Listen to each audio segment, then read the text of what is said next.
relationships need to progress, and people need to understand that when you're dating, and we're using the word dating, the more proper word is what was used a couple years back is courting. Dating is an American word, but I guess it means the same thing. But the reason you have a relationship with someone and you date them and you court them is so that you can see if this is the person, so that you can get to know each other. So that's the season of getting to know one another with each other, eventually coming to that place to see if you will be the person that I want to choose to spend the rest of my life with. And so people need to understand that when you're dating someone and you're going to what we call the girlfriend, boyfriend, that this is really a trial, sort of a trial area. This is not yet your wife or your husband, and this person is not committed to you in the sense that they're saying, I'm committed to you for the rest of my life. Dating is so that you can see if that's where you're going to come. So this is a learning process. This is a growing process, and couples need to understand that if one of those persons in that boyfriend-girlfriend relationship concludes that, I've been going with you for a year, and from what I've seen and where I don't feel that that you're the person that I want to marry or spend my life with, and to understand that is what this is all about.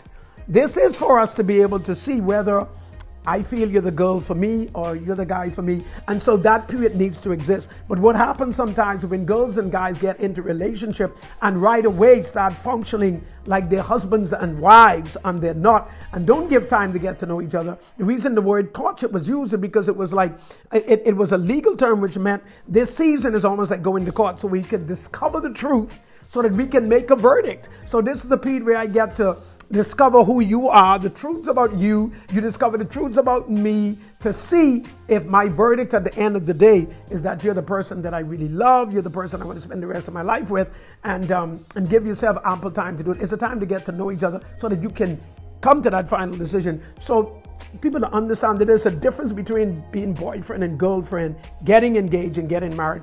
This is all a phase, and that each phase there are different levels of commitment. And so the girlfriend-boyfriend commitment is not the same as getting engaged, and it's not the same as the husband-wife commitment. And what happens sometimes is persons want to treat the boyfriend-girlfriend level of commitment just like it's a husband-wife level of commitment, and that this person already have committed themselves to me to that level, and therefore if they ever get rejected, they feel like, they take it to a 10 when really it should be a 2 or a 3. And so we need to understand that there are processes and stages to the relationship, and it's so that you can get to know that person. I'll say to girls is, if you discover that the guy is full with a lot of anger, he's violent, he solves problems with violence, don't think that because he says that he loves you, that he won't use those same tactics on you whenever he gets upset or feels you make him angry. Because if that's the way he solves problems, when you and him have problems, that's how he's going to solve it with you. And that's not a good trait. So these are the things you need to look for. And then there are things guys need to look for in girls. But let's say from the girl's perspective, violent, angry guys that can't control their temper and can't deal with rejection and can't deal with hearing no and sees you as property and their love is possessive and controlling. You need to get away from that type of guy and break off those type of relationships as early as you can. Well, I remember when I was 13 and I was in junior high, there was this young man, he used to look for me and walk me to school, and one time when I was walking home and he saw one or two other guys talking with me, he came over and the two guys left, and he said to me, if I ever see you even talking to another guy, he said, I'm gonna kill the guy, and the way he looked at me, I saw a different person. So what I did was I went home and I told one of my brothers about it, and apparently they must have gone and spoken with him, because he never talked to me again. I don't know what he said to him, but he never. He was. She have 8 brothers, so that might have gone down, in a way that right. And really tell him ease up. Yeah. But when he saw me, he just looked at me, but he never walked me to school. As a matter of fact, he never even spoke to me. But what I'm saying is, I was 13 at the time. But it's like, because I believe too with our young girls growing up and developing so fast, and what's happening in the media, I see after a week, these boys and girls are saying they love each other, and I'm like, love? Yeah. Love is something that develops and grows. Yeah, you can't just, so it's just so much, it's a confusion now between love and lust, what love really is, and love. lust, and then attraction. So you may be attracted to someone, but attraction doesn't mean love. You know, but you know, a lot of times that see, and relationships do go through stages. There's the attraction. That's the thing that pulls you two together, and it can be appearances, it could be a certain quality you like in the person, or whatever. So attraction takes place first, and out of attraction, that can go into love. And then sometimes there's chemistry. You know, sometimes you can meet somebody and you and them just sort of click, but that's still chemistry, but that's still not love. Right. Love takes time to grow and to mature, and so. You need to give that time to see if is this true love, or is this just infatuation, physical attraction,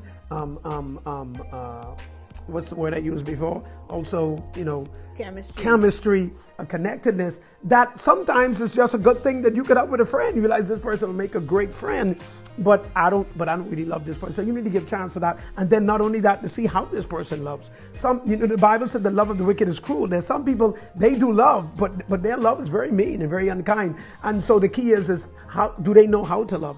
Does this young man know how to treat a young lady? How to love a young lady? And so you want to give time to see him in different settings, how he treats his mom, how he treats his sisters, how he conducts himself when he gets angry, when he feels rejected, when he doesn't have his way.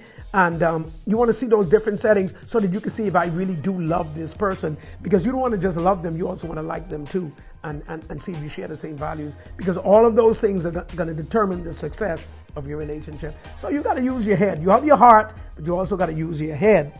And true love, you know, it takes time. So the key is that's very important. And you have to also have certain values in what you're looking for. But certain type of persons do not make good partners. And maybe we're going to have to stop there and have a part two to this, because this is a big subject. I am not finished. Well, she is not finished as yet, but we're going to have to wrap it up. And of course, this is Pastor Robert Lockhart, and this is Minister Rochelle Lockhart. And of course, we're talking about tough questions, real answers. Real answers. And so we're going to have part two as we talk about some of the situations that's happening here with domestic violence between boyfriends and girlfriends, people that are engaged, husbands and wives, what's happening in our community.